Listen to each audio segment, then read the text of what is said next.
Hello everyone, I am Anurag Shukla and we are going to start geometry, the most demanded topic, है ना।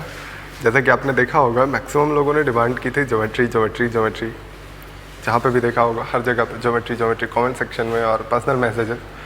तो इस वजह से हमने सोचा कि शुरू कर दें हम ज्योमेट्री। ज्योमेट्री एक ब्रॉड टॉपिक है और बहुत ही इंटरेस्टिंग टॉपिक है।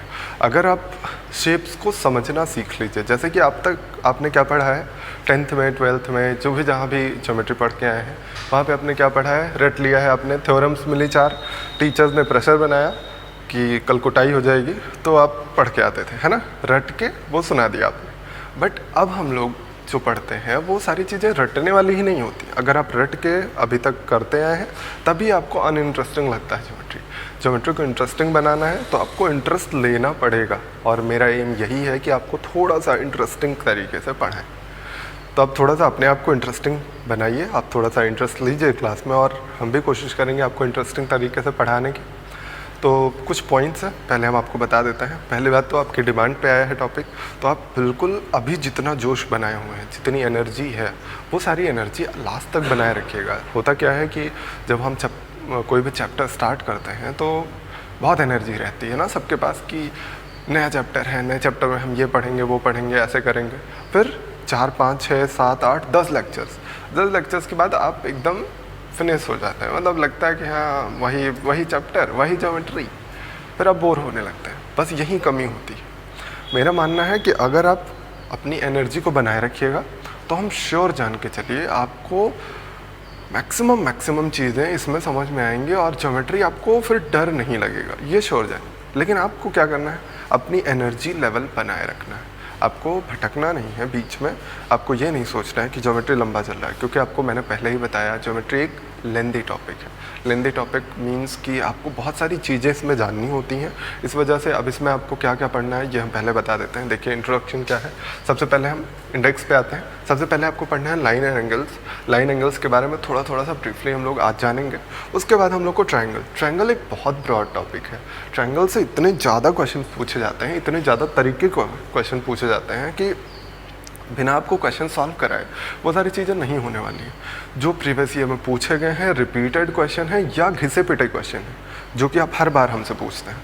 सारे टीचर्स को पता है कि कुछ क्वेश्चन होते हैं वो हर बार बच्चे पूछते हैं, वो सारे क्वेश्चन तो करवाएंगे ही। और जो 2018-2019 के प्री मेंस में आए हुए हैं TCS के पैटर्न पे, वो सारे भी हम करवाएंगे।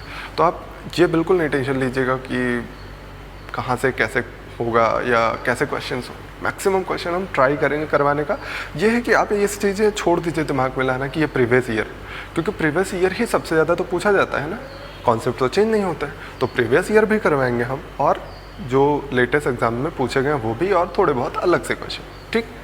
तो सबसे पहले हम लोग लाइन एंगल पढ़ेंगे, फिर ट्रायंगल्स के बारे में पढ़ेंगे। ट्रायंगल्स के बारे में बहुत सारी चीज़ें हैं, जैसे कि बेसिक प्रॉपर्टीज़ पढ़नी है हमें, मास पॉइंट ज्योमेट्री पढ़नी है। बहुत सारे लोगों ने अभी तक नहीं पढ़ा होगा मास पॉइंट ज्योमेट्री हम ट्रायंगल में पढ़ेंगे। फिर सिमिलरिटी होगा, प्रॉपर्टीज़ के अंदर हम आएंगे तो सारे तरह के सेंटर्स होंगे और कॉन्ग्रुएंसी होगी, और ये सारी चीज़ें हम इसमें पढ़ेंगे, है ना। ट्रायंगल के एरियाज़ पढ़ेंगे, ये थ्योरम्स पढ़ेंगे ट्रायंगल के, सारी चीज़ें ट्रायंगल में आएंगी। उसको फिनिश करने के बाद सबसे बड़ा टॉपिक यही है, चूँकि तो सबसे ज़्यादा टाइम इसी में किल होने वाला है। उसके बाद हम आएंगे क्वाड्रिलेटरल पे। क्वाड्रिलेटरल के बारे में आप जानते ही हैं, पहले बेसिक प्रॉपर्टी हम लोग पढ़ेंगे, फिर उसके बाद सारे टाइप के क्वाड्रिलेटर जैसे पैरेललोग्राम, ट्रेपेजियम और रोम्बस, सारी चीज़ें हम लोग एक एक करके पढ़ेंगे, ठीक। ये फिनिश करने के बाद हम लोग सर्कल पे आएंगे। सर्कल के बारे में सारी थ्योरम्स और सारी प्रॉपर्टीज़ पढ़ेंगे, और लास्ट में पॉलीगन्स के बारे में थोड़े बहुत फार्मूलेज याद करने पड़ेंगे आपको। और पॉलीगन्स में आपको स्पेशली क्या पढ़ना है, हेक्सागन और ऑक्टागन, है ना। ये दो चीज़ें ज़्यादा पूछी जाती हैं। तो ये था आपका जो इंडेक्स है, यानी जो चीज़ हम पढ़ाने वाले हैं। अब इसके अंदर सब टाइटल करके मैंने कुछ नहीं लिखा है, इसके अंदर बहुत सारी चीज़ें हैं, छोटे छोटे जो सब टॉपिक्स कह सकते हैं। तो ये सारी चीज़ें पढ़ेंगे। बस इस चीज़ का विशेष ध्यान रखिएगा कि हम आपको थोड़ा सा इंटरेस्टिंग वे में पढ़ाने की कोशिश करेंगे और अपना इंटरेस्ट बनाए रखिएगा। बस बार बार हम यही कह रहे हैं ना कि लेंदी होने वाला है। लेंदी मीन्स कि थोड़े ज़्यादा लेक्चर्स लेने पड़ेंगे। पता है आपको कि टॉपिक काफ़ी लंबा है, तो लेक्चर्स में बिल्कुल भी परेशान मत होइएगा कि ज़्यादा हो रहे हैं या कैसे। ये है कि हम आपको पूरा का पूरा ज्योमेट्री पढ़ाएंगे और कंप्लीट ज्योमेट्री पढ़ाएंगे। ज़्यादा से ज़्यादा क्वेश्चन लेने की कोशिश करेंगे और कोशिश करेंगे क्लासेस भी बहुत लेंदी ना हो, छोटी क्लासेस ज़्यादा क्वेश्चन, ज़्यादा क्लासेस होंगी ये श्योर मान के चलिए। तो आप अपने पेशेंस बनाए रखिए, जो भी प्रॉब्लम्स होंगी आप कमेंट सेक्शन में बता सकते हैं या मुझे बता सकते हैं, ठीक है। चलिए फिर स्टार्ट करते हैं हम लोग आज ज्योमेट्री में क्या पढ़ना है सबसे पहले, line and angle. Line and angles के बारे में सबसे पहले आज पढ़ेंगे हम लोग, और नेक्स्ट डे से हम लोग ट्रायंगल स्टार्ट करते हैं, ठीक। सबसे पहले लाइन क्या होती है, एंगल्स क्या होते हैं, ये सारी चीज़ें हम जानेंगे। बहुत ही बेसिक सी चीज़ें हैं, जल्दी जल्दी से बताते हैं, चूँकि इसमें बेसिक वाले भी हैं, इवन मेंस तक के स्टूडेंट भी देखते हैं, तो सबके लिए हम प्रॉपर बैलेंस बना के चलेंगे। लेकिन सबसे पहले तो बेसिक हमें बताना पड़ेगा, इसलिए बहुत ध्यान से देखिए। जिनको बेसिक आता है या नहीं आता है तो रिवाइज होगा, नहीं आता है तो पढ़ लीजिए, ठीक। देखिए लाइन एंगल के बारे में पढ़ेंगे। सबसे पहले लाइन में 2-3 चीज़ें होती हैं, एक होता है लाइन, एक दूसरा होता है लाइन सेगमेंट। आपने ये सारा छोटी क्लासेस में पढ़ा होगा, बट आप भूलते बहुत ज़्यादा है। मैंने भी कहा अभी था कि जो भूलना होता है वो नहीं भूलते हैं, जो नहीं भूलना होता वही भूलते हैं, है ना। क्लास 8 का सब कुछ याद होगा, बट क्लास 8 की चीज़ें नहीं याद रहती। तो देखिए सबसे पहले हम लाइन देखेंगे, लाइन सेगमेंट देखेंगे, और एक होता है रे। ये तीनों चीज़ें आपको समझ में आनी चाहिए। ये कभी पूछा नहीं जाता कि लाइन सेगमेंट क्या होता है या रे क्या होता है, अभी तक तो नहीं पूछा गया है। बट आपको जब तक बेसिक नहीं पता होंगे तब तक आप समझ नहीं पाएंगे क्वेश्चन को, क्योंकि लैंग्वेज में रे कभी दिया जाता है, कभी लाइन दी जाती है, कभी लाइन सेगमेंट, है ना। लाइन सेगमेंट होता है, लाइन मतलब रेखा, लाइन मतलब क्या होता है, जो कहीं भी बाउंडेशन जिसको ना हो, इधर भी खींचिए तो इधर भी बढ़ जाएगी, और इधर को खींचिए तो इधर बढ़ जाएगी। मतलब इनफाइनाइट लेंथ की कोई, ये ऐसे लाइन खींच दी आपने, ये सीधी रेखा खींच दी, और ये इनफाइनाइट लेंथ की है, तो उसको बोलेंगे हम लाइन। अगर वही चीज़ फाइनाइट लेंथ की हो जाएगी, मतलब फिक्स्ड हो जाएगी, कहेंगे ए बी एक लाइन सेगमेंट है। जब इसकी लेंथ फिक्स्ड हो जाए तो वो लाइन सेगमेंट है, और अगर लाइन है तो उसकी फिक्स्ड लेंथ नहीं होती है, चाहे जहाँ तक उसको आप बढ़ा सकते हैं, ठीक।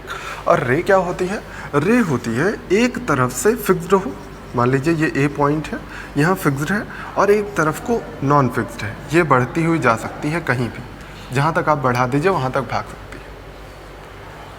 तिरछा हो गया है वो सीधी होनी चाहिए, ये सीधी लाइन होती है। तो सभी लोग लाइन ही हैं, ये भी लाइन है, लाइन सेगमेंट भी एक तरह की लाइन है, बस एक फिक्स्ड लाइन है जिसकी लेंथ फिक्स होती है। फिर रे क्या है, ऐसा लाइन सेगमेंट है जो एक तरफ तो फिक्स होता है लेकिन दूसरा सिरा फिक्स नहीं होता है, कितनी भी दूरी तक जा सकता है, ठीक। तो ये सारी तीनों चीज़ें बेसिक चीज़ें थी, ये डायरेक्टली नहीं पूछी जाती हैं, पर आपको लैंग्वेज के फॉर्मेट में दिया जाता है, ठीक। अब आते हैं एंगल्स के लिए। अब आ जाइए एंगल। कोई भी एक लाइन लीजिए और लाइन को आप ऐसे उठाते चले जाइए, यही लाइन ऐसे सीधा उठा दीजिए, जैसे जैसे आप घुमाते रहते हैं वैसे वैसे जो इनके बीच में ये दिख रहा है ये सारे एंगल्स बनते चले जाते हैं। ऐसे उठाइएगा ये एंगल बनेगा, यही लाइन केवल ऐसे घुमाते रहिए, आपको एंगल बनता हुआ नज़र आता है। पता भी होगा आपको, तो एंगल सबको पता होगा, उम्मीद करते हैं। आते हैं मेन चीज़ें जो हमें अब पढ़नी है। सबसे पहले आपको थोड़ा सा कन्वर्जेशन सिखा देते हैं कि पाई और रेडियन वाला, है ना, अंश और रेडियन वाला कन्वर्ट करना। सबसे पहले तो ये समझिए, एक अंश में कितने मिनट होते हैं, 60 मिनट होते हैं, और एक मिनट में कितना होता है सेकंड, 60 सेकंड होते हैं। ये जो साइन है ये मिनट का है, और ये जो साइन है ये सेकंड का है। तो एक अंश में 60 मिनट, एक मिनट में 60 सेकंड, ठीक है, ये याद रखिएगा। फिर आते हैं पाई रेडियन, रेडियन ऐसे सी दिखाया जाता है ना, पाई रेडियन में कितना होता है, 180 डिग्री होता है।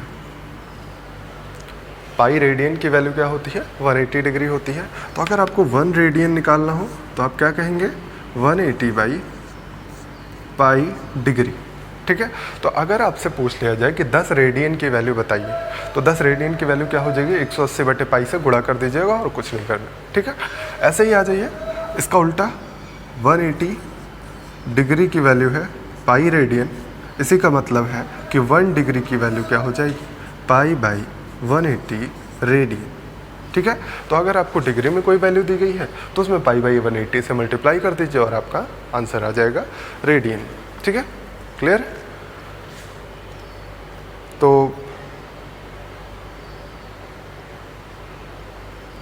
1 डिग्री की वैल्यू π/180, सही है। अब आपको और क्या पढ़ाना है?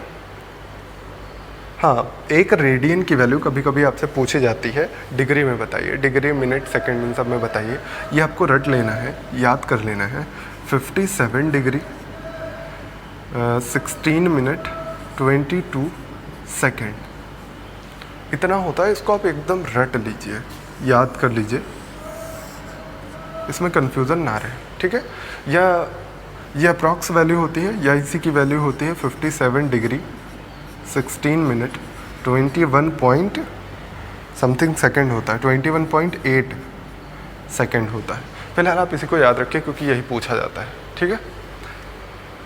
तो कन्वर्सेशन आ गया है। आप कभी भी पाएंगे कि कुछ डिग्री लिखा होगा, मान लीजिए लिखा हो कि 45 डिग्री को रेडियन में बदलिए, तो आप क्या करेंगे? 45 इंटू π/180, है ना। ऐसे ही अगर लिखा हो कि 15 रेडियन दिया गया हो या कुछ भी करके रेडियन दिया गया हो, मान लीजिए 2π रेडियन दिया गया है, तो 2π रेडियन दिया गया है, 180/π से मल्टीप्लाई करिएगा और आपका आंसर आएगा सब डिग्री में, ठीक है। तो ये कन्वर्सेशन कन्वर्ट करना आपको आ गया होगा। ये आप याद रखिएगा 57, 16, 22 होता है एक रेडियन की वैल्यू, ठीक है। तो एंगल्स में ये सारी चीज़ें थी। अब आते हैं एंगल्स के क्लासिफिकेशन के बारे में। एंगल्स के क्लासिफिकेशन के बारे में हम लोग पढ़ेंगे, कौन कौन से एंगल होते हैं और कैसे कैसे बनाए जाते हैं, ठीक। तो सबसे पहले क्या होता है, आपको पता भी होगा कौन कौन से होते हैं। एक्यूट एंगल, जिसको आप क्या बोलते हैं? न्यून कोण। फिर क्या होता है? Right angle. राइट एंगल होता है जिसको आप क्या बोलते हैं? समकोण।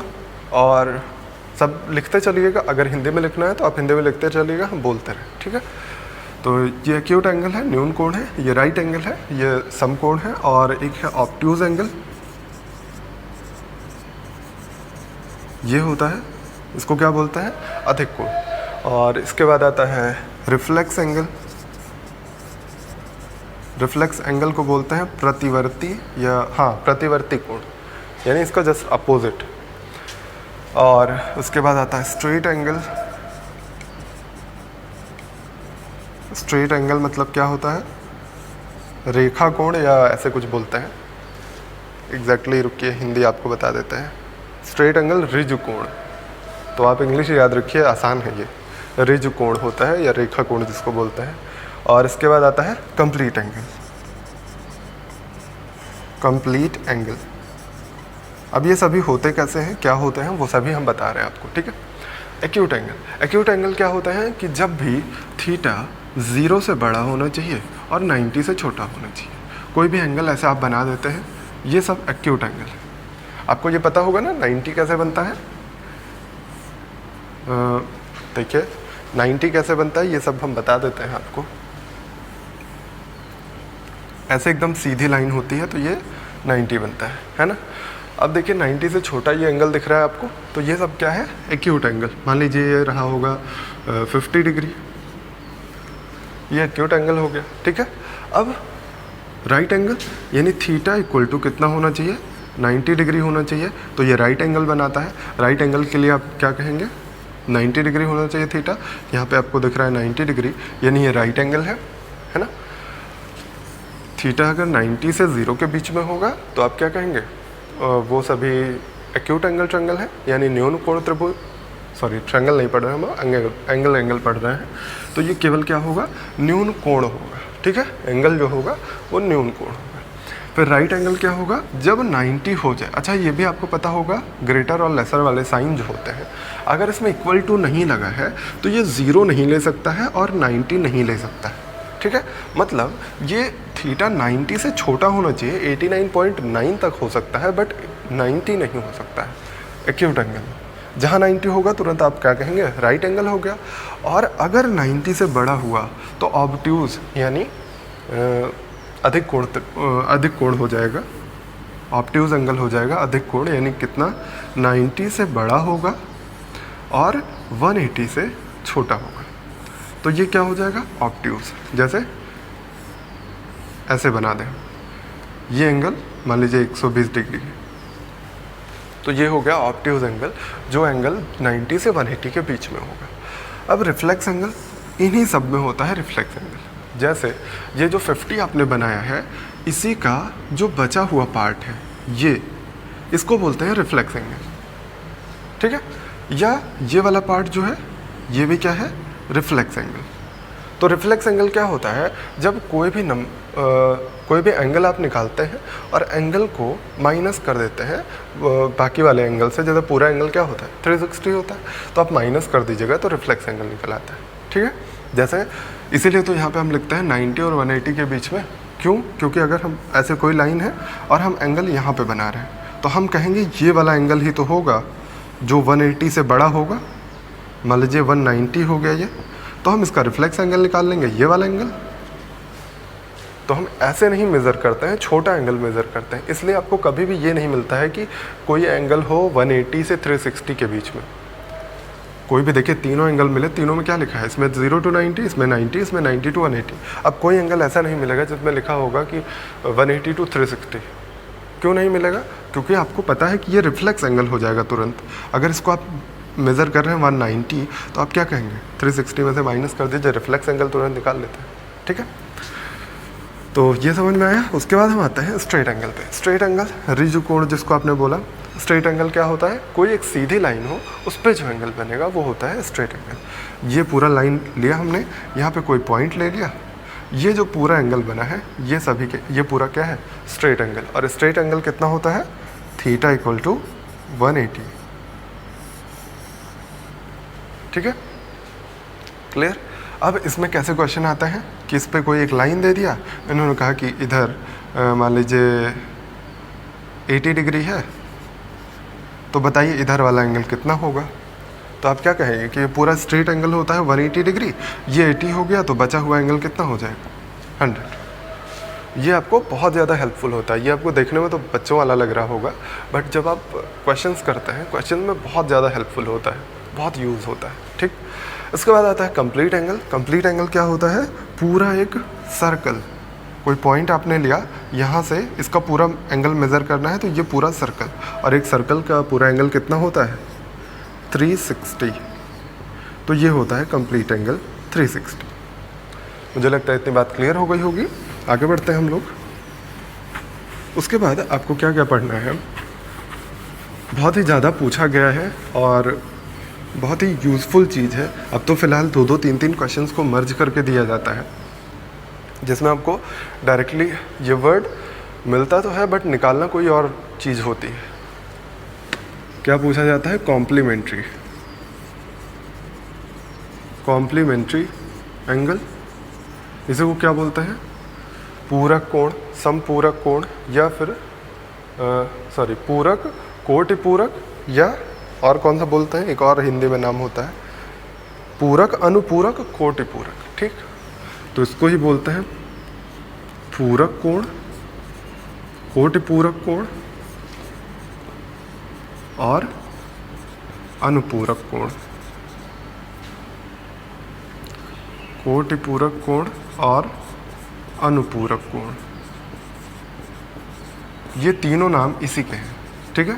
इसको याद रखिएगा। अगर अब तो फ़िलहाल कोई दिक्कत नहीं है, आप इंग्लिश हिंदी इसमें कर लेते हैं एग्ज़ाम टाइम पे, तो आप हिंदी ना भी याद रखिए, तो कॉम्प्लीमेंट्री एंगल तो याद ही रखिए, क्योंकि ये सिंगल है और इसको कई सारे नाम दिए गए हैं हिंदी में, ठीक है। तो इंग्लिश याद रखिए, कंफ्यूज नहीं होंगे।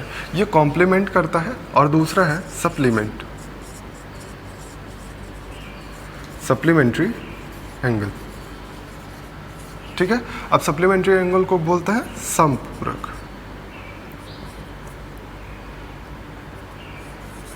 समपूरक कोण। इसका तो कोई और नाम नहीं है, नहीं, और कोई नाम नहीं। तो देखिए ये हिंदी वाला थोड़ा सा कंफ्यूज कर रहा है, तो इसको जिसको जो मन किया वो अपना नाम रखता चला गया, इस वजह से इनके 3-3 नाम हो गए, ठीक। एक घर वाला, एक स्कूल वाला, एक फ्रेंड्स वाला। तो इसलिए इनके हिंदी नाम ना याद रखिए, इंग्लिश वाला याद रखिए। इंग्लिश वैसे भी ट्रेंड में है, तो इंग्लिश याद कर लीजिए, बेटर होगा। कॉम्प्लीमेंट्री एंगल, कॉम्प्लीमेंट्री एंगल क्या होता है, जब कोई एंगल दिया हो थीटा और इसका कॉम्प्लीमेंट्री एंगल निकालना हो तो उसको बोलते हैं 90 माइनस थीटा। अगर 90 माइनस थीटा कर दीजिएगा तो वो क्या हो जाएगा, कॉम्प्लीमेंट्री एंगल। या आप ये कह सकते हैं कि अगर दो एंगल्स का सम दिया गया हो 90 डिग्री के बराबर, तो वो क्या होता है, कॉम्प्लीमेंट्री एंगल्स होते हैं, ठीक है। दो एंगल्स का सम 90 डिग्री, तो वो कॉम्प्लीमेंट्री एंगल, यानी पहला एंगल थीटा तो दूसरा 90 माइनस थीटा, तो कॉम्प्लीमेंट्री एंगल हो गया। सप्लीमेंट्री एंगल क्या होता है? जब दो एंगल्स का सम 180 डिग्री हो जाए, यानी ये कह सकते हैं एक एंगल थीटा होगा तो दूसरा एंगल क्या होगा? 180 माइनस थीटा होगा, तो ये दोनों हो जाएंगे सप्लीमेंट्री एंगल। बस यही इतना आपको देखना था, ठीक है। अब इस पर क्वेश्चंस पूछे जाते हैं, वो क्वेश्चंस हम एक दो करवा देते हैं आपको, फिर आगे बढ़ते हैं।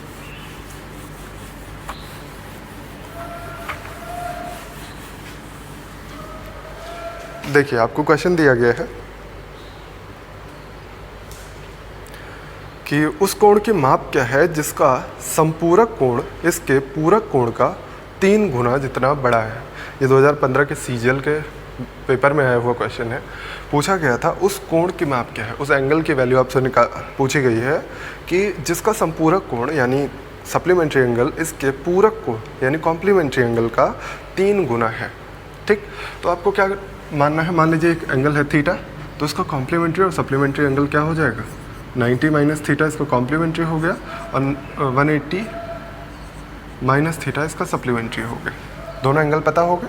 आपसे कहा गया कि उसका संपूरक यानी सप्लीमेंट्री कोण इसके पूरक कोण यानी कॉम्प्लीमेंट्री एंगल का 3 गुना है। तो कॉम्प्लीमेंट्री एंगल का 3 गुना equal to supplementary angle. Solve कर लीजिए, यही 9 3 27, 180 माइनस करिएगा तो 90 बचेगा और 3 थीटा इधर जाएगा, 2 थीटा बचा, यानी यहाँ से थीटा की वैल्यू क्या आ गई? 45 डिग्री। देखिए इतना थोड़ा सा एडजस्ट करना पड़ेगा आपको कि यहाँ पे लिखने की व्यवस्था नहीं है, तो कोशिश तो करेंगे कि हम मैक्सिमम चीज़ आपको लिख के बताएं, बट क्वेश्चंस हम नहीं लिख पाएंगे। तो क्वेश्चन जैसे जैसे हम बोलें आप थोड़ा सा एडजस्ट करिए, लिखते रहा करिए, ठीक है। क्वेश्चन लिखते रहिएगा तो आपको बेहतर समझ में भी आएगा और हमें थोड़ी सी मेहनत भी कम हो जाएगी। अदरवाइज़ अगर आप कहिएगा तो हम क्वेश्चन लिख सकते हैं, बट वीडियो या तो लंबी होगी और या तो फिर ज़्यादा क्लासेस लेनी पड़ेंगी और ज़्यादा, है ना, क्योंकि टाइम वेस्ट होता है लिखने में। तो आप जैसा कहिएगा, बताइएगा आपके व्यूज़ कि लिखा जाए या ऐसे ही बोल के हम क्वेश्चन लिखवाएं, वो बेटर है, ठीक। तो आप बताइएगा कमेंट सेक्शन में। चलिए अगला क्वेश्चन लिखिए फिर। एक कोण का संपूरक कोण लिखिए। एक कोण का संपूरक कोण यानी एक एंगल का सप्लीमेंट्री एंगल दिया गया है 12x + 4। एक एंगल का सप्लीमेंट्री एंगल 12x + 4 है और उसका कॉम्प्लीमेंट्री एंगल कोटिपूरक कोण 6x है। एक कोण का संपूरक कोण 12x + 4 और उसका कॉम्प्लीमेंट्री एंगल यानी कोटिपूरक कोण 6x है, तो उस कोण का मान यानी उस एंगल की वैल्यू आपको निकालनी। तो आप क्या कहेंगे? ये क्या दिया गया है? संपूरक कोण यानी सप्लीमेंट्री एंगल, यानी अगर थीटा रहा होगा एंगल तो ये कितना हो जाएगा? 180 माइनस थीटा की वैल्यू। और ये क्या है? कॉम्प्लीमेंट्री एंगल, तो ये कितना हो जाएगा? 90 माइनस थीटा की वैल्यू। दोनों पता चल गए आपको। यहाँ 180 है, यहाँ डबल करके माइनस कर दीजिए, 180 कैंसिल हो जाएगा, कोई दिक्कत तो नहीं होगी। डबल कर दीजिए, यहाँ पे 2 से मल्टीप्लाई कर दीजिए, कितना हो जाएगा ये? 180 minus 2 theta equal to 12x। ये मिला, माइनस कर दीजिए। इसमें से इसको माइनस करने पे ये कैंसिल हो जाएगा, ये थीटा प्लस 2 थीटा, कितना बचेगा? केवल थीटा आ जाएगा और यहाँ पे 12x जाएगा और ये कितना बचेगा? 4। तो आपका आंसर आने वाला है थीटा की वैल्यू 4। समझ में आ गया होगा आपको। आगे बढ़ते हैं, एंगल के बारे में और थोड़ी सी चीज़ें जानते हैं, ठीक। एंगल में लाइन एंगल हम लोग अभी फिनिश कर देंगे, छोटा सा टॉपिक है, इस वजह से बहुत जल्दी फिनिश होगा। देखिए अब एंगल के बारे में एक लास्ट चीज़ जो आपको जाननी है, कुछ एंगल्स के बारे में जानना है जब दो लाइन कट करें एक दूसरे को। जैसे दो लाइन ऐसे कट करती हुई जाती हैं, कोई भी दो लाइन इंटरसेक्ट कर रही हैं कहीं पे, तो क्या होता है? ये एंगल इस एंगल के बराबर होता है और ये वाला एंगल इस एंगल के बराबर होता है। इनको हम क्या बोलते हैं? Opposite angle. अपोजिट एंगल, ठीक। इन दोनों को बोलते हैं ये एक दूसरे के अपोजिट पेयर्स इक्वल होते हैं। ये दोनों इक्वल हैं, अपोजिट एंगल, ये दोनों इक्वल हैं, ऊपर नीचे वाले ये भी अपोजिट एंगल। इन्हीं को बोलते हैं आप शीर्षाभिमुख कोण। शीर्षाभिमुख कोण, ये कोई राक्षस वाक्षस नहीं है, ये नाम है, ठीक है, एंगल्स के नाम है, इसलिए हम कहते हैं इंग्लिश याद करिए, बहुत आसान हो जाएगा, क्योंकि आपके पास वहाँ पे स्विच करने का ऑप्शन होता है हिंदी और इंग्लिश का, आप स्विच करके चेक कर लिया करिए। फिलहाल ये डायरेक्टली नहीं पूछा जाता है कभी, आप कोई भी क्वेश्चन लगाते हैं उसी में आपका ये यूज़ होता है, तो हम धीरे धीरे सारी चीज़ें बताते हुए चलते हैं। फिर अगला आ जाइए, दो पैरेलल लाइन। पहली बात तो दो पैरेलल लाइंस का डेफिनेशन आपको पता होना चाहिए। दो पैरेलल लाइन क्या होती हैं? जिनके बीच की डिस्टेंस हमेशा इक्वल हो। किसी भी पॉइंट पे आप चेक कर लीजिए, इनके बीच की डिस्टेंस इक्वल होनी चाहिए, ठीक है, तो वो दोनों पैरेलल लाइंस कहलाती हैं। इनके बीच का एंगल हमेशा 0 डिग्री होता है। किसी भी दो पैरेलल लाइंस को लीजिएगा तो उनके बीच का एंगल हमेशा 0 डिग्री का होता है। और अगर दो लाइन पैरेलल नहीं है तो या तो वो पीछे या आगे बढ़ाने पर हमेशा हमेशा हमेशा कट करेंगी, ठीक है। पैरेलल लाइंस भी कट करती हैं, लेकिन कहाँ पे? इनफाइनाइट पे, और इनफाइनाइट के बारे में हम लोग को पता नहीं है, इसलिए ये माना जाता है कि पैरेलल लाइंस कभी कट नहीं करती, ठीक। पैरेलल लाइंस ही केवल होती हैं जो एक दूसरे को कट नहीं करती हैं, बाकी कोई भी दो लाइन लीजिएगा वो हमेशा कहीं ना कहीं पे कट करें, ठीक। वो बहुत दूर हो सकता है, बहुत पास हो सकता है, बहुत छोटा एंगल बनाएंगी, बहुत बड़ा एंगल बनाएंगी, लेकिन दो लाइंस हमेशा कट करती हैं अगर दो लाइंस पैरेलल नहीं है। जैसे आपने कोई दो लाइन लिया, मान लीजिए ऐसे लिया, अब आप यहाँ पे बढ़ाइएगा इधर तो नहीं कट करेंगे, लेकिन पीछे बढ़ाने पे देखिए कहीं ना कहीं तो जाके मिलेंगी ही ना, है ना। तो वो वही मतलब है कि कभी ना कभी दोनों लाइंस कट करेंगी। कोई भी दो लाइन लीजिएगा अगर वो पैरेलल नहीं है तो, ठीक। तो ये सब एक्स्ट्रा नॉलेज थी कि 0 होता है इनके बीच का एंगल, ये सब पूछा नहीं जा रहा है आपको।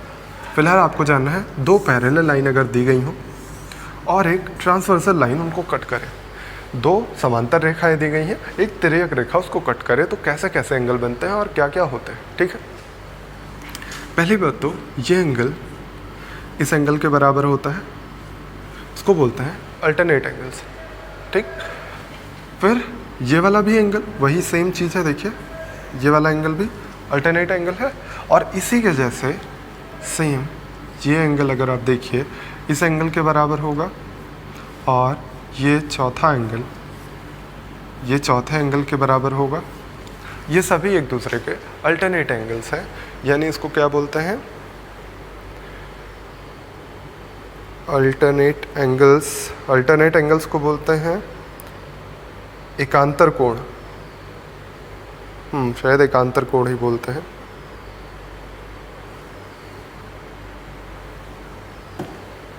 सॉरी, ये मैंने नाम गलत ले लिया, ये जो मैंने लिखे हैं ये हैं करस्पॉन्डिंग एंगल।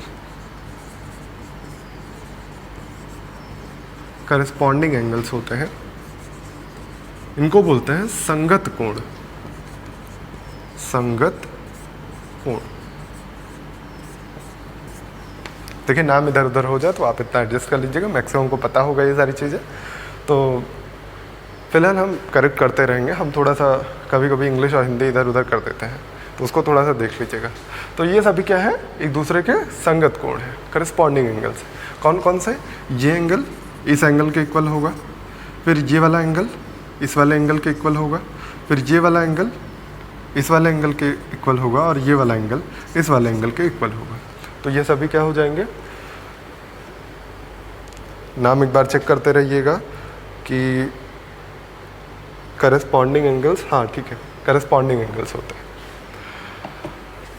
ये समझ में आ गया। अब दूसरा आता है, दूसरा फिगर यहाँ पे हम दिखा देते हैं आपको। दो पैरेलल लाइंस, एक ट्रांसवर्स लाइन अगर कट कर रही है इसको, तो हम क्या कहेंगे कि ये एंगल जो है इस एंगल के बराबर होता है, फिर ये वाला एंगल इस वाले एंगल के बराबर होता है, और सेम ऐसे ही ये वाला, देखिए अगर आप अपोजिट लेते रहिएगा तो ठीक रहेगा। देखिए इसके अपोजिट ये वाला एंगल हम लेते हैं, ये वाला एंगल, और ये दोनों आपस में बराबर हैं, तो इसके अपोजिट ये वाला एंगल, ये आपस में बराबर हो जाएंगे। और चौथा एंगल जो बचा हुआ है ये इस वाले एंगल के बराबर हो। देखिए इसलिए हमने अलग अलग फिगर बना दिया है जिससे आप कंफ्यूज कम हो। कौन कौन सा एंगल यहाँ पे हमने लिया था? ये एंगल इस एंगल के बराबर होता है, इसी साइड का, दोनों ऊपर ऊपर वाला एंगल लाइन के, देखिए लाइन के ऊपर इसी साइड में ये वाला एंगल, ये वाला एंगल, फिर इसी लाइन के ऊपर ये एंगल लेफ्ट साइड में, ये भी लेफ्ट साइड में, फिर लाइन के नीचे राइट साइड दोनों इक्वल, लाइन के नीचे लेफ्ट साइड दोनों इक्वल, ठीक है। तो ये क्या बोले जाते हैं, करस्पॉन्डिंग एंगल्स या संगत कोण बोले जाते हैं। अब ये हम जो आते हैं इसको बोलते हैं अल्टरनेट एंगल, अल्टरनेट एंगल्स,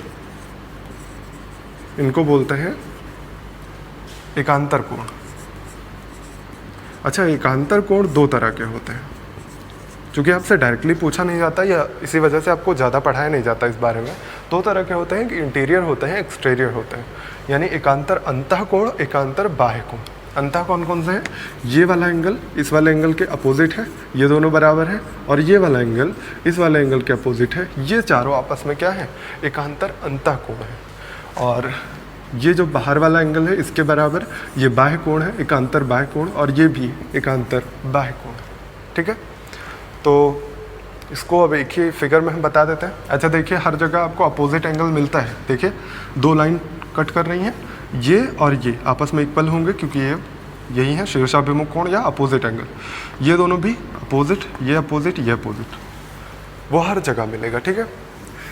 अब देखिए इसको एक ही फिगर में आपको बेहतर समझाने की कोशिश करते हैं।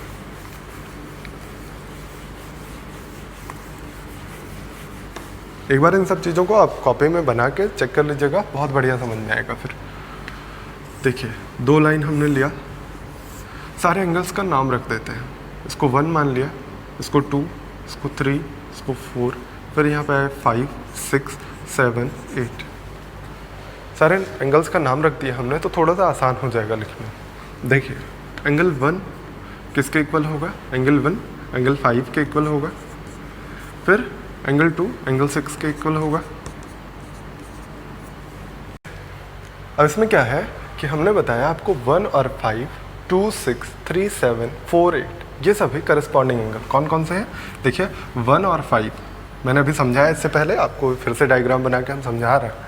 देखिए 1 और 5, 2, 6, 3, 7, 4, 8 ये सभी क्या है, करस्पॉन्डिंग एंगल्स हैं।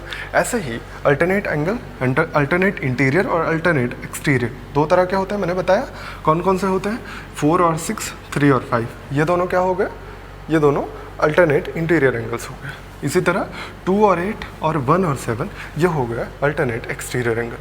क्लियर है आप। अच्छा अब कुछ चीज़ें आपको जाननी है। एडजेसेंट एंगल क्या होते हैं। एडजेसेंट एंगल होते हैं बगल बगल के दोनों एंगल जिनका एडिशन 180 डिग्री होता है। एडजेसेंट एंगल कौन कौन से होंगे, देखिए 5 और 6 को अगर हम ऐड करें तो ये पूरा 180 डिग्री स्ट्रेट एंगल बना देगा। ऐसे ही 4 और 3, 1 और 2 सभी क्या हैं, एडजेसेंट एंगल्स हैं। यानी आप 2-3 हम एग्जाम्पल दिखा देते हैं, बाकी आप समझ लीजिएगा, ठीक है। 1, 2 ऐड करिए, 2, 3 ऐड कर दीजिए, 3, 4 ऐड कर दीजिए, या 4, 1 ऐड कर दीजिए। ये सभी क्या देंगे आपको, 180 डिग्री देंगे। तो इसलिए आप इनको बोलेंगे ये सभी क्या है, एडजेसेंट एंगल। इनकी एडिशन क्या होता है, 180 डिग्री। ऐसे ही आप कह सकते हैं इन दोनों का एडिशन भी 180 डिग्री होता है और इन दोनों का एडिशन भी 180 डिग्री होता है, ठीक। एंगल 4 और 5 का एडिशन, एंगल 3, 6 का एडिशन 180 डिग्री होगा। ऐसे ही 6 और 5, 7, 8, 6, 7, 5, 8 सभी का एडिशन 180 डिग्री होता है। ये सभी भी 180 डिग्री होंगे, ठीक। एडजेसेंट एंगल क्या है, जैसे जब ऐसे आप निकालते हैं, ये वाला एंगल आपने निकाला थीटा, तो एडजेसेंट एंगल है 180 माइनस थीटा, ठीक है। ऐसे ही 2 लाइन अगर दी गई हो तो उसमें भी होता है एडजेसेंट एंगल। क्या होता है, जब 2 लाइन ऐसे खींची गई हो, एक लाइन ऐसे खींची जाए तो ये एंगल और ये एंगल आपस में एडजेसेंट एंगल होता है, यानी इनके दोनों का एडिशन क्या होता है, 180 डिग्री होता है। वही मैंने यहाँ पे दिखाया आपको, ठीक है। तो ये चीज़ें आपको क्लियर हो गई होंगी मुझे लगता है। अब आते हैं थोड़े क्वेश्चंस कर लेते हैं इन्हीं पे बेस्ड। सेम यही कॉन्सेप्ट जो मैंने अभी बताए हैं वो सारे कॉन्सेप्ट आप रिवाइज करिए और फिर क्वेश्चंस करते हैं। देखिए 2-3 क्वेश्चन हम साथ में लिख देते हैं, फिर आपको समझाएंगे सारे, ठीक है। पहले एक बेसिक सा क्वेश्चन ये मैंने बनाया और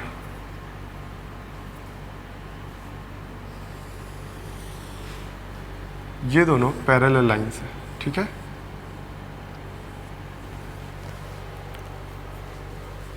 इसको कोई नाम दे दीजिए, A, B, C, D, E और ये पॉइंट मान लीजिए P, ठीक है। तो ये जो A, B और C, D दिया गया ये पैरेलल है, ठीक।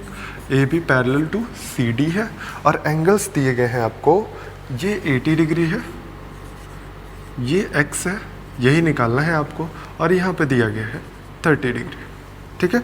वो 30 है, ये 80 है, ये एक्स है, यही आपको निकालना है, ठीक। अगला देखिए,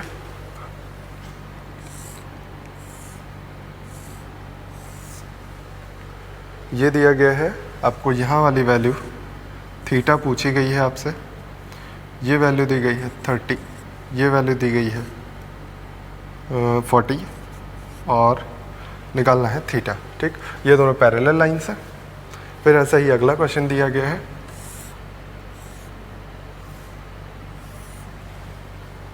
इसमें दिया गया है ये 120 है, ये 130 है और ये पूछा गया आपसे थीटा। और भी क्वेश्चंस हैं, पहले इन तीनों को कर लेते हैं हम, उसके बाद बढ़ते हैं आगे, ठीक। सबसे पहले इस क्वेश्चन पे आ जाइए। इस क्वेश्चन की वैल्यू क्या हो जाएगी, थीटा की वैल्यू आपको निकालनी है। पहली बात तो ये दोनों पैरेलल लाइंस दी गई हैं, दो पैरेलल लाइंस को एक ट्रांसवर्सल लाइन कट कर रही है, तो ये एंगल और ये एंगल बराबर होगा या नहीं, बराबर होगा। अभी आपने पढ़ा करस्पॉन्डिंग एंगल्स, करस्पॉन्डिंग एंगल ये दोनों बराबर हो गए। अगर ये दोनों बराबर हो गए तो इसका मतलब ये भी क्या हो गया, 80 डिग्री हो गया। अगर ये 80 डिग्री है और ये सीधी लाइन है, इधर वाला एंगल निकाल सकते हैं। स्ट्रेट एंगल टोटल क्या होता है, 180 डिग्री होता है। ये 80 हो गया तो ये क्या कह सकते हैं, ये कितना हो जाएगा एंगल, 100 डिग्री हो जाएगा। और आपको पता है ये एक छोटा सा ट्रायंगल दिखाई दे रहा है, ट्रायंगल में क्या होता है, तीनों एंगल्स का सम 180 डिग्री होता है, जो कि अभी हम आगे पढ़ाएंगे आपको ट्रायंगल पढ़ाते टाइम, ठीक। तो तीनों एंगल्स का सम 180 डिग्री कर दीजिए, आंसर आ जाएगा। कितना हो जाएगा, x + 30 + 100, इन तीनों का सम 180 के बराबर होना चाहिए। x की वैल्यू कितनी आ जाएगी, 50 डिग्री। क्लियर है। अब आगे बढ़िए। इस तरह के क्वेश्चन बहुत पूछे जाते हैं, इसको एक कॉन्सेप्ट के तरीके भी हम आपको याद करेंगे। पहले आप बेसिक्स देखिए, ठीक है। ये एंगल हमको निकालना है, इसको हम अभी निकालेंगे। सबसे पहले आपको दिया गया है कि ये दोनों पैरेलल लाइंस हैं। अगर पैरेलल लाइंस हैं और हम एक पैरेलल लाइन इन सभी के ऐसे खींच देते हैं, ये दो पैरेलल लाइंस थे, इनके साथ पैरेलल में हमने एक और लाइन खींच दिया। फ़ायदा क्या हुआ कि ये दो पैरेलल लाइंस हैं, एक ट्रांसवर्सल लाइन कट कर रही है, तो ये वाला एंगल इस वाले एंगल के बराबर हो जाएगा, हो जाएगा, क्योंकि आपने अभी पढ़ा alternate angles, interior alternate interior angles, ठीक है। इसी तरह ये लाइन इस लाइन के पैरेलल है, दोनों लाइन पैरेलल हैं और ये एक ट्रांसवर्सल लाइन कट कर रही है, तो ये एंगल 40, तो ये भी एंगल कितना होना चाहिए, 40 होना चाहिए। सेम वही प्रॉब्लम, सेम वही क्वेश्चन है कि अल्टरनेट एंगल्स हैं दोनों, ठीक है। अब ये पूरा एंगल कितना हो गया, 40 + 30 70 डिग्री का। क्लियर हुई बात, कैसे निकाला हमने। लेकिन अब आपको इसको कॉन्सेप्ट के तरीके याद रख लेना है। कैसे याद करना है, अगर कभी भी आपको ये फिगर बना हुआ दिखाई दे तो आपको हमेशा याद रखना है, अगर ये दो लाइन पैरेलल दी हैं, ये अल्फ़ा दिया है, ये बीटा दिया गया है, तो ये एंगल क्या होगा, अल्फ़ा + बीटा। ये याद कर लीजिए, बेटर होगा, क्योंकि बहुत बार इसको पूछा गया है, ठीक। आइए अगले क्वेश्चन पे। सेम यही क्वेश्चन है, बस ये जो अंदर में बनाए गए m, इसी को बाहर धक्का दे दीजिए, ये बन जाएगा ये वाला फिगर, ठीक है। ये वाला फिगर कैसे सॉल्व करेंगे, सेम वही कॉन्सेप्ट है, सेम वही काम करना है जो बेसिक्स मैंने बताया कि इसको आप क्या करिए, एक पैरेलल लाइन ड्रॉ कर दीजिए, दोनों लाइन के ऊपर और नीचे वाली लाइन के पैरेलल लाइन हमने एक ड्रॉ कर दी। फ़ायदा क्या हुआ कि ये एंगल अब हम निकाल सकते हैं, ये लाइन और ये लाइन पैरेलल लाइन, इनके एक ट्रांसवर्स लाइन खींची गई, तो ये एंगल और ये एंगल आपस में कैसे है, एडजेसेंट एंगल है। अभी मैंने बताया थोड़ी देर पहले आपको कि कोई भी दो लाइन ऐसे पैरेलल खींची जाती है और उनको एक ट्रांसवर्स लाइन कट कर दे, तो ये एंगल और ये एंगल ये आपस में क्या होता है, एडजेसेंट। एडजेसेंट मतलब क्या होता है, दोनों का सम क्या होता है, 180 डिग्री के बराबर। तो ये 180 डिग्री के बराबर अगर हो जाएगा तो ये 180 डिग्री के बराबर रख दीजिए, 130 और प्लस थीटा 180 डिग्री, यानी इसकी वैल्यू कितनी आ जाएगी, 50, ये तो आएगा। ऐसे ही सेम प्रोसेस यहाँ पे कर लीजिए, ये एंगल कितना हो जाएगा, 120 माइनस कर दीजिए 180 में से, यानी 60 हो जाएगा। अब ये पूरा एंगल कितना हो गया, 60 और 50 ऐड कर दीजिए, 110 आएगा आपका आंसर। आसान आसान से क्वेश्चन है, बेसिक से, बट दिमाग खोलने के लिए आपको थोड़े से आसान क्वेश्चन, थोड़े से अच्छे क्वेश्चन सारे करने चाहिए, जिससे आपका पकड़ मजबूत हो, आप अच्छा समझने लगे, ठीक है।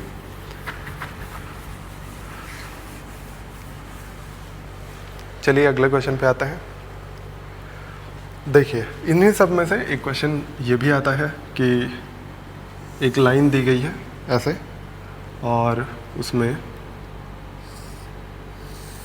ऐसे ही m वाला फिगर फिर से बनाया गया है, और उसमें क्या क्या दिया गया है। देखिए ये एंगल, ये पूरा एंगल दिया गया है x डिग्री, ये एंगल दिया गया है y डिग्री, ये एंगल दिया गया है z डिग्री।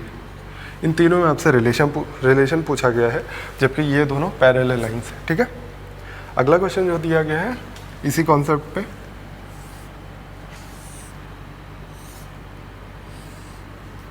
ये दिया गया है और आपसे इसमें भी रिलेशन पूछा गया है। ये दिया गया है x, ये a है, ये b है, ये c है। इन तीनों में रिलेशन पूछा गया है, इसमें कुछ भी पैरेलल नहीं है। फिर अगला क्वेश्चन दिया गया है आपको,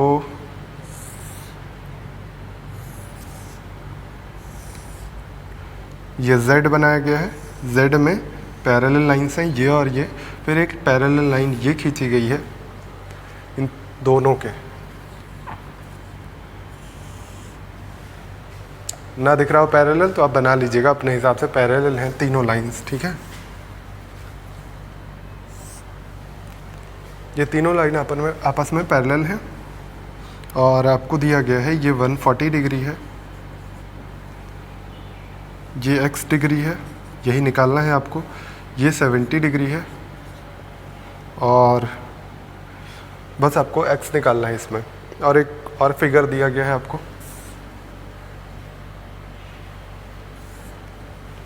दो पैरेलल लाइन, एक ट्रांसवर्स लाइन इधर से है, दूसरी ट्रांसवर्स लाइन इधर से है, और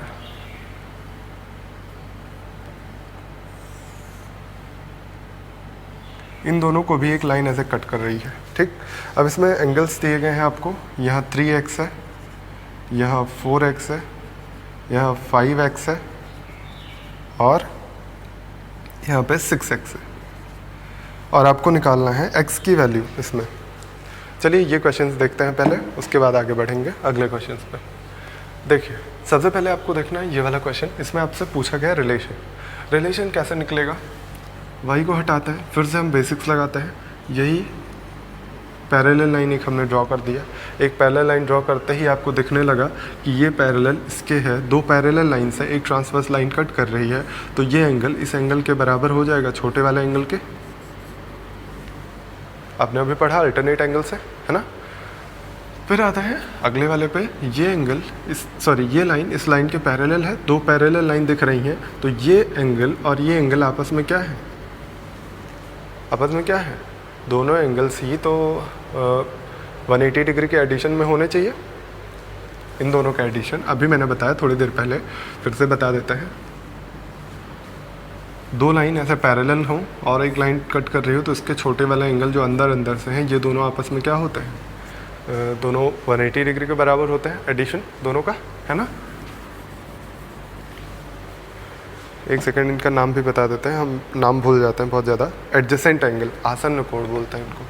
तो ये दोनों आपस में क्या है, ये एक्स एंगल और यहाँ वाला ये एंगल एडजेसेंट एंगल है, आसन्न कोण है, यानी इन दोनों का सम क्या होना चाहिए, 180 डिग्री होना चाहिए।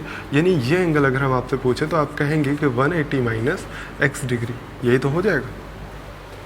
अब ये पूरा एंगल हमें क्या दिया गया था, y दिया गया था, तो y की वैल्यू क्या आ गई, y की वैल्यू आ गई z प्लस 180 माइनस एक्स, ये इतना तो आ गया।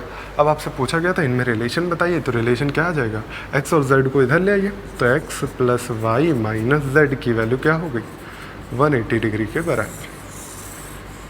अब आपसे मान लीजिए यहाँ पे पूछा जाता है कि x plus y minus z की वैल्यू बताइए, ये भी पूछा गया है बुक में, ये भी क्वेश्चन दिया गया है, x plus y minus z की वैल्यू इसमें क्या होगी, तो आप कहेंगे 180 डिग्री होगा। ये प्रीवियस ईयर में पूछा गया ऐसे ही सेम क्वेश्चन कि x plus y minus z की वैल्यू बताइए, ऑप्शन में दिया था 90, 45, 180 और 360। ठीक है, तो आप निकाल लेंगे 180 डिग्री होगा। अगले क्वेश्चन पे आते हैं। ये Z जैसी आकृति दी गई है आपको, तो ये पैरेलल लाइन है दोनों आपस में, और ये तीसरी भी इनके पैरेलल लाइन ही है। ठीक है, तो सबसे पहले तो आपको दिख रहा होगा कि यहाँ 70 डिग्री है, तो ये पूरा भी क्या होना चाहिए, दो पैरेलल लाइन एक ट्रांसवर्स लाइन, ये दोनों अल्टरनेट एंगल क्या हो जाएंगे, इक्वल हो जाएंगे, ये भी 70 डिग्री ही हो जाएगा। ठीक है, इतने में कोई दिक्कत नहीं है। फिर आप क्या कहेंगे कि ये पैरेलल लाइन है दोनों, तो ये एंगल छोटा वाला इसके क्या होगा, एडजेसेंट एंगल होगा। एडजेसेंट एंगल का सम क्या होता है, 180 डिग्री होता है, यानी ये 140 है तो ये कितना हो जाएगा, 40 डिग्री।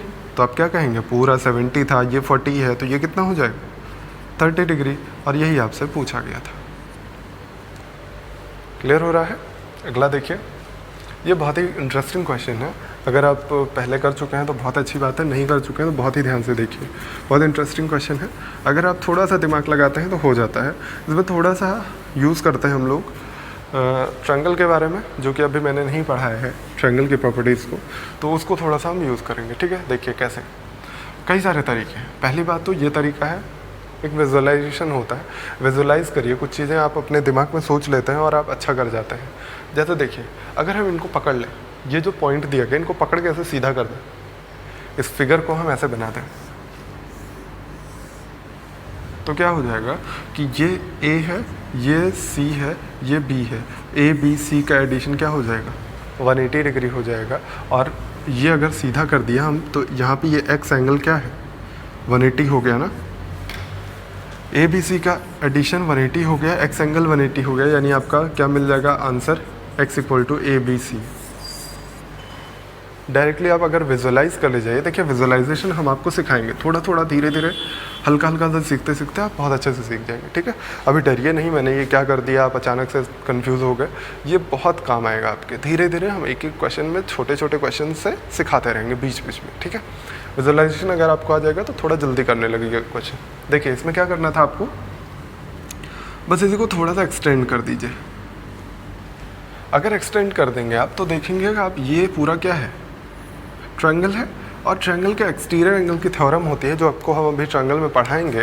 वो कैसी होती है कि कोई भी ट्रायंगल बना है, उसको एक साइड ऐसे एक्सटेंड कर दें तो ये एंगल इसके दो इंटरनल एंगल्स के सम के बराबर होता है। ठीक, तो आप क्या कहेंगे, ये भी हम पढ़ाएंगे आपको, इस पर क्वेश्चन भी करवाएंगे। तो ए और बी का एडिशन ये वाला एंगल हो जाएगा, ये क्या हो जाएगा, ए प्लस बी। ठीक है, हो जाएगा। फिर आ जाइए ये छोटा वाला ट्रायंगल, ये छोटा वाला ट्रायंगल अगर देखिएगा तो इसमें क्या मिलेगा, ये भी एक्सटीरियर एंगल है, यानी एक्सटीरियर एंगल क्या होता है, इंटरनल एंगल के सम के बराबर। तो आप डायरेक्टली कहेंगे एक्स की वैल्यू ए प्लस बी प्लस सी हो जाएगी, क्योंकि ये क्या है, ए प्लस बी, ये है सी, तो इन दोनों का सम हो जाएगा एक्स के बराबर, और आपका आंसर आएगा ए प्लस बी प्लस सी किसके बराबर, एक्स के बराबर। थोड़ा सा कम समझ में आया हो अगर, क्योंकि आप अभी एक्सटीरियर एंगल थ्योरम नहीं पढ़े हुए हैं, तो आप बिल्कुल चिंता मत करिए, क्वेश्चन नोट करके रखिए। जब हम एक्सटीरियर एंगल थ्योरम पढ़ाएंगे, शायद कल परसों जब भी पढ़ाएंगे, मतलब नेक्स्ट 1-2 क्लासेस में पढ़ा ही देंगे, तो वो वहाँ पे आपको समझ में आएगा। ठीक है, अगला देखिए। अब ये बहुत अच्छा क्वेश्चन है, बहुत ही इंटरेस्टिंग क्वेश्चन है, बस ध्यान से देखते रहिए, आपको बेहतर समझ में आता रहेगा। पहले हम कुछ छोटे छोटे से, अच्छा आपको सबसे बड़ी प्रॉब्लम होती है कि आप इसमें कुछ बना नहीं पाते हैं, क्योंकि देखिए ज्योमेट्री क्या है, उसमें आपको थोड़ा सा अपने मन से दिमाग लगाना पड़ता है अपना, और अपने मन से थोड़ी चीज़ें ड्रॉ करनी पड़ती हैं। तो ड्रॉ करने में आप थोड़ा सा कभी कभी बोर होते हो कि कैसे हमारे दिमाग में कैसे आ जाएगा आपके दिमाग में। बस आप मेहनत करते रहिए, बस लगे रहिए हमारे साथ, बने रहिए, और जितना हम बोले उतना करते रहिए। श्योर जानिए ज्योमेट्री आपको आ जाएगी, ये श्योर है। ठीक है, देखिए अब अगर हम क्या कर रहे हैं, यही जो क्वेश्चन दिया गया है ऐसे दिया गया है, फिर एक लाइन ऐसे खींची गई है, दूसरा यहाँ से आता है। हम कहते हैं कि ये अगर 3x है, यहाँ पे एंगल एक 3 दिया है, और इसी को हम सीधा मिला देते हैं इस लाइन में। ये पूरा लाइन अगर खींच के यहाँ पे मिला देते हैं, ये दोनों पैरेलल लाइन दी गई हैं, तो ये 3x है, तो ये भी कितना हो जाएगा, 3x हो जाएगा, इतने में कोई दिक्कत नहीं होगी। अब आते हैं, ये दिया गया है 6x, अगर इसको हम फिर से खींच के इसमें मिला देते हैं, तो आपको दिख रहा है ये ट्रायंगल है। बहुत ही इंटरेस्टिंग क्वेश्चन है, बहुत ध्यान से देखिएगा। ये पूरा एक ट्रायंगल है, इस ट्रायंगल का ये वाला जो एंगल है, ये क्या है, एक्सटीरियर एंगल। अभी मैंने बताया एक्सटीरियर एंगल क्या होता है, इंटरनल एंगल दोनों के सम के बराबर होता है, बगल वाले को छोड़ के। तो 6, 3, 9, ये कितना हो जाएगा, 9x। और आपको क्या पता है, ये 4x है और ये 5x है। अब आपको मिल रहा है किसी ट्रायंगल के 3 एंगल पता है, तो तीनों का सम क्या होना चाहिए, 4x, 5x, 9x, तीनों का सम क्या होना चाहिए, 180 डिग्री के बराबर। तो 9 5 14 4 18, x की वैल्यू आ जाएगी 10 और आपसे पूछा गया था x की वैल्यू कितनी होगी। समझ में आ गया होगा। एक दो क्वेश्चन और करते हैं, बस इसको घर पे एक बार करिए, बेहतर समझ में आएगा। एक्सटीरियर एंगल थ्योरम के लिए परेशान मत होइए, उसको हम भी पढ़ाएंगे आपको, ठीक। दो क्वेश्चन और करते हैं, फिर ये क्लास एंड करते हैं। ये क्वेश्चन दिया गया है कि दो पैरेलल लाइन है, एक ट्रांसवर्सल लाइन इनको कट कर रही है, ये बनाया गया है, ये दिया गया है 30 डिग्री है, ये पूरा 80 डिग्री दिया गया है, और फिर यहाँ पे 35 डिग्री है। आपसे पूछा गया ये थीटा बता दीजिए। बहुत ही आसान क्वेश्चन है, बस देखने में आपको थोड़ा सा कॉम्प्लिकेट करता है, बस और कुछ नहीं है। और दूसरा क्वेश्चन दिया गया है, ऐसे बनाया गया है, ये दो पैरेलल लाइंस बना दी गई हैं और यहाँ पे 85 डिग्री दिया गया है एंगल, यहाँ पे x डिग्री दिया गया है और यहाँ पे 115 डिग्री दिया गया है। और आपको इसमें भी करना है, x की वैल्यू निकालनी है, ठीक है। अब पहले ये वाला क्वेश्चन देखते हैं, देखिए कैसे करना है इसको हमें। ये 80 डिग्री है, ये पूरे सीधी लाइन है। स्ट्रेट एंगल कितना होता है टोटल? स्ट्रेट एंगल होता है 180 डिग्री का। ये 80 डिग्री हो गया, ये 30 डिग्री हो गया, तो ये बचा कितना? एक स्ट्रेट एंगल पे ऐसे हम बोल रहे हैं कि ऐसे तीन एंगल बनाए गए हैं, ये 80 डिग्री हो गया, ये 30 डिग्री हो गया, ये 40 डिग्री हो गया। तो आप ये वाला एंगल बता सकते हैं ना, 180 में से बाकी तीनों को माइनस कर दीजिए। तो वैसे ही सेम काम यहाँ पे कर रहे हैं। यहाँ पे आप क्या करेंगे, ये 80 है, ये 30 है, 110 हो गया। अब 180 में से 110 माइनस करिए, ये कितना हो जाएगा? 70 डिग्री हो जाएगा। ये 70 डिग्री हो गया, ये 35 डिग्री हो गया। यहाँ वाला एंगल निकालना है, निकाल सकते हैं बिल्कुल। एक ट्रायंगल के तीनों एंगल निकालना आसान है। जब दो एंगल पता हो तो 70 + 35 + थीटा, इसकी वैल्यू 180 डिग्री के बराबर हो जाएगी। यानी थीटा की वैल्यू कितनी हो जाएगी? 100 - 25 कर दीजिए, 85 सॉरी, 7 3 10 105, 75 ही आएगा।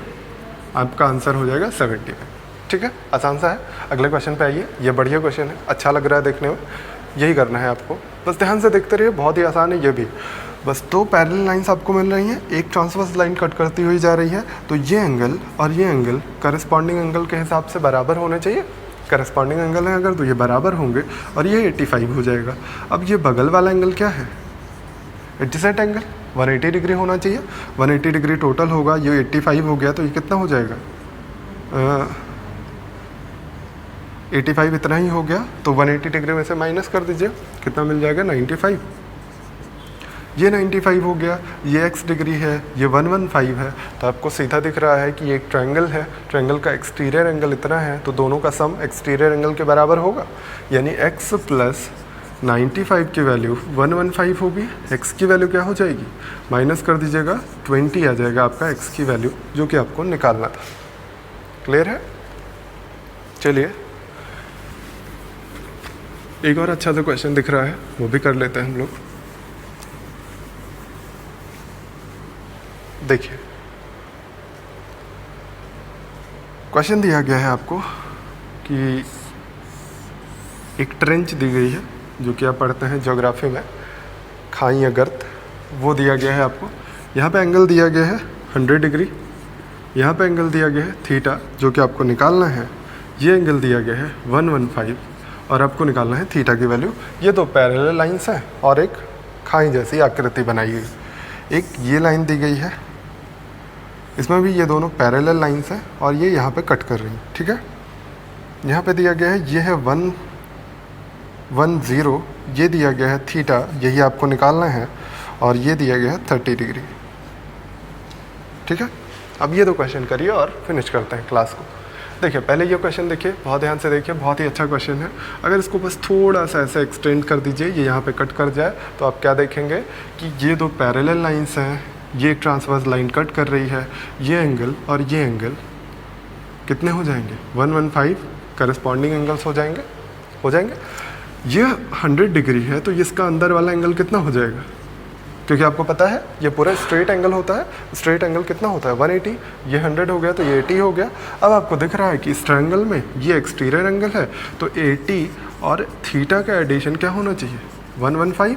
तो यहाँ से थीटा की वैल्यू 35 आ जाएगी। यही आपको निकालना था। क्लियर? ऐसे इस पे आ जाइए। बहुत ही बेसिक क्वेश्चन है। कैसे करना है आपको, इसको थोड़ा सा ऐसे बढ़ा दीजिए। ये दो पैरेलल लाइंस हैं, ये ट्रांसवर्स लाइन कट करती हुई जा रही है। ये 1 1 0, तो ये भी कितना हो जाएगा, ये क्या हो जाएगा 1 1 0, यही हो जाएगा। अब आपको दिख रहा है ये एक ट्रायंगल है, ट्रायंगल का ये क्या है, एक्सटीरियर एंगल है। तो क्या कहेंगे आप, इन दोनों का सम एक्सटीरियर एंगल के बराबर होगा, यानी थीटा की वैल्यू कितनी हो जाएगी 110 प्लस 30, तो 140। मुझे लगता है बेहतर समझ में आ रहा होगा आपको। तो आज ये बेसिक क्लास थी, इंट्रो क्लास थी आप कह सकते हैं। अब हम लोग नेक्स्ट क्लास में क्या पढ़ेंगे, नेक्स्ट क्लास में पढ़ेंगे हम लोग ज्योमेट्री के जो ट्रायंगल्स के वाले चैप्टर है, ठीक है। तो ज्योमेट्री हमें पढ़ना है, बहुत अच्छे से पढ़ना है। बस आप बिल्कुल जोश बनाए रखिए, अपना एनर्जी बनाए रखिए और अपना आप लोग का ख्याल रखिए, मेहनत से पढ़ाई करते रहिए। All the best, thank you very much.